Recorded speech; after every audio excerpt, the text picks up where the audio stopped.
These are White House passes. Yeah, that might mean we're going to the White House. I've always loved, big action movies, and the coolest place to do one of these would be inside the White House. It's a location that is tight and contained, but at the same time can be explosive and huge. Sir, we're at DEFCON 1. The nuclear football in the White House just went live. To see that come to life on a grand scale is amazing. Jamie Vanderbilt, the writer, did a very, very good job in making it feel big. The whole movie takes place in and around the White House, and that's one of the few locations in the world where you really are not allowed to shoot anywhere. So the biggest challenge for us is to create the location. This was a hell of a job. It was really, really a very difficult project. This had to be done in a more comprehensive way. We've got these huge areas and huge sets and huge lighting setups. There's an enormous amount of action that happens within it, special effects, both visual and practical. In order to translate that on a film set, we had to reproduce everything. They've done right by building the set to scale that even if we were to shoot something on the set right now and say we were in the White House, they would really believe it. It was a volume job.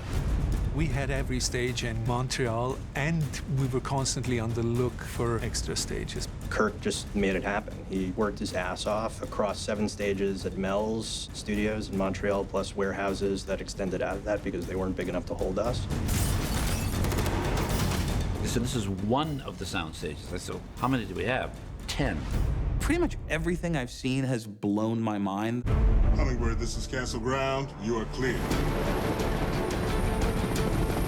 This morning we visited a set, the South Portico, where you usually have the president's helicopter land in front, Marine One. And this is all built to scale. It's just gigantic. In order to get the enormity of the South Lawn and the South Portico, and something that would be big enough to bring a tank into, as well as a Marine One, we had to go outsourcing. We looked at airport hangars, but none were available. We found this great bubble. It's an indoor golf driving range, and it was perfect. The bubble is amazing. I mean, they've lit it so that it actually looks like you're outside. You look terrible. Thank you for everything you did today. We had a lot of fun recreating Marine One, because you can't get Marine One. You have to build it. We had to find a carcass and land it right in front of the South Portico of the White House on stage. Hey, Em! You want to take a ride? Our canvas is so much broader, using technology to expand set pieces. There's almost no limitations to giving the audience something that you haven't seen before. In this case, we had this idea that they go so low in the streets that the White House cannot see them. Drop to 10 feet! And then they get caught because they fly so low that they set off a traffic light. It was just a cool thing to do. Are you ready?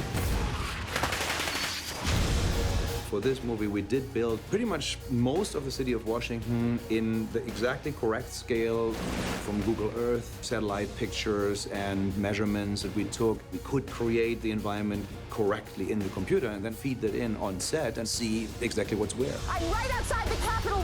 The sets are incredible. On the rooftop fighting scene, it's all screen around, but if they've got the CGI stuff up on a computer, they'll put you in there with what's actually happening, so you can see the helicopters. For the rooftop sequence, we have 2,500 squibs in that set. We have over 100,000 feet of cable running to those squibs. The last sequence we ran 600 hits in one take, which I've never come close to that before. Nobody ever sort of went, we have to kind of take it easy. Everybody went to ridiculous lengths in terms of making it as true to life as humanly possible. We really had an enormous team that worked tirelessly, come up with and complete a pretty exact replication of the White House grounds and Capitol and the DC area. And I'm really very, very proud of that.